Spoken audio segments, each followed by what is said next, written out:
오래전에 깨끗한 부자란 책이 출간되어 세간에 화제가 된 적이 있습니다. 대학에서 교편을 잡고 있을 때 그 책을 읽어보고 참 가슴이 많이 아팠던 적이 있었습니다. 예수의 가르침과는 너무도 먼 이야기를 담고 있었기 때문입니다.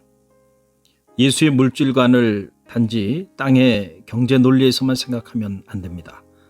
예수는 하나님께 부유한 자가 될 것을 강조합니다. 예수는 일반 경제학자들과는 달리 하늘의 경제 논리를 설파하였습니다. 이 땅에서의 부의 위험성을 경고하면서 동시에 하늘의 보화의 가치를 강조하였습니다. 물론 부나 물질 자체가 악한 것은 결코 아닙니다. 존재하는 모든 것은 하나님께로부터 왔고 그분의 작품입니다. 그런 면에서 본다면 물질은 그 근본이 선한 것이고 가치 있는 것입니다. 그러나 그것이 잘못 사용되어진다면 무서운 해악을 가져올 수 있음을 경고하는 것입니다. 마치 칼이나 마약은 잘 사용하면 유용한 도구나 훌륭한 약으로 사용될 수 있지만 잘못 사용되면 살인 도구나 생명을 앗아가는 독이 될 수도 있는 것과 같은 이치입니다. 부는 우리를 교만과 타락으로 유혹하는 무서운 힘을 지니고 있습니다. 그래서 예수는 심지어 부자가 하나님 나라에 들어가는 것은 마치 낙타가 바늘길을 통과하는 것과 같다고 말하며 부의 축적을 경계하였습니다. 예수는 누가복음 12장에서 어리석은 부자 이야기를 합니다. 풍성한 소출로 인해 곡간을 헐고 많은 잉여의 곡식을 축적한 부자가 등장합니다. 열에 쓸 물건을 소유했으므로 그 부자는 행복한 인생의 계획을 설계합니다. 자, 이제 됐으니 평안히 씻고 먹고 마시고 즐거워하자는 것입니다. 그러나 예수는 오늘 밤 내 생명을 도로 취하면 그 모든 것이 누구의 것이 되겠느냐며 이 부자를 어리석은 자로 책망하십니다.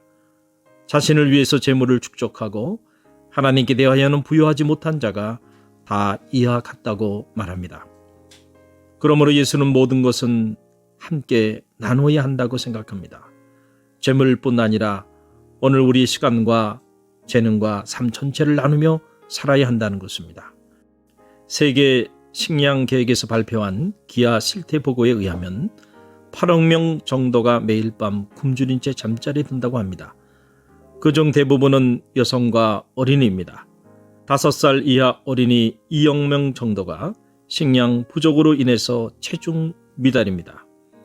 어린이 식량 실조는 정신 이상이나 심각한 신체적 장애를 가져옵니다. 7초마다 어린이 1명이 굶주림 혹은 그로 인한 질병으로 죽어가고 있습니다. 그러나 전 세계에는 모든 인류가 먹기에 충분한 식량이 있습니다. 무엇이 문제입니까? 나누지 않는 것이 문제입니다. 소수의 개인이나 나라가 다수의 사람이나 국가가 누려야 할 양식을 독점하여 축적하고 사용한다면 바로 그것이 심각한 죄가 되는 것입니다. 여기서 우리는 예수의 경제관에 기초한 기독교적 청빈론에 눈을 돌릴 필요가 있습니다. 기독교적 청빈론은 유교의 청빈론이나 불교식 청빈론과는 그 의미가 다릅니다. 유교식 청빈론의 중심에는 자기의 의가 항상 기초하고 있습니다. 내가 의롭게 살다가 가난하게 된다면 그 가난을 자랑스럽게 생각하며 살겠다는 것입니다. 또한 내가 의롭게 살다가 부자가 된다면 그 부에 대해서 부끄럽게 생각하지 않고 살겠다는 것입니다. 처음부터 마지막까지 인간의 의에 기초하고 있는 것입니다. 그러나 기독교적 청빈론은 나의 의가 아니라 하나님의 의에 초점을 맞춥니다. 즉 하나님의 뜻을 따라 나의 모든 소유를 사용하는 것입니다. 불교식 청빈론은 청빈한 삶 자체를 이상으로 생각합니다. 즉 물질 자체를 부정적인 것으로 인식하고 무소유 자체가 영성의 가치가 되는 것입니다. 그래서 탁팔승의 청빈은 절대 무소유를 그 이상으로 여기고 있는 것입니다.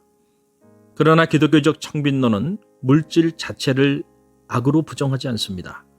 단지 그 사용의 용도에 초점을 맞출 뿐입니다. 가난하고 헐벗고 굶주림에 허덕이는 사람들이 존재하는 한 기독교적 청부로는 존재할 수가 없습니다.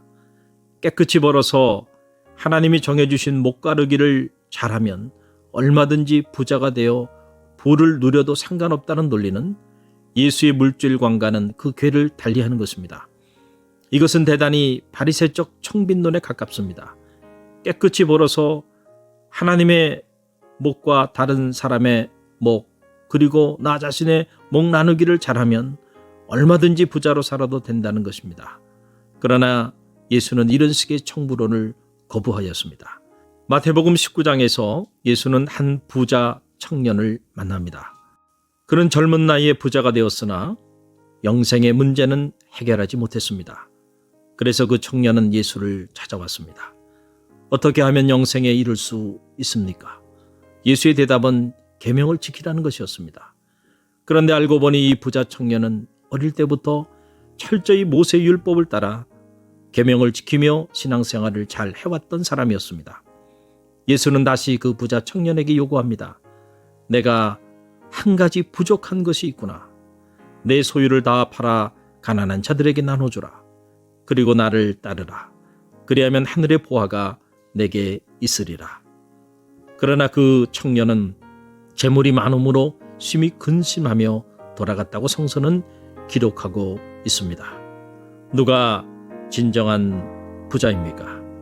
100명, 1000명, 아니 10,000명이 먹을 양식을 독식하며 살아가는 사람입니까? 아니면 100명, 1000명, 10,000명을 먹여 살리는 사람입니까? 예수는 100명, 1000명, 아니 10,000명을 먹여 살리는 사람이 진정한 부자라고 우리에게 가르쳐 주고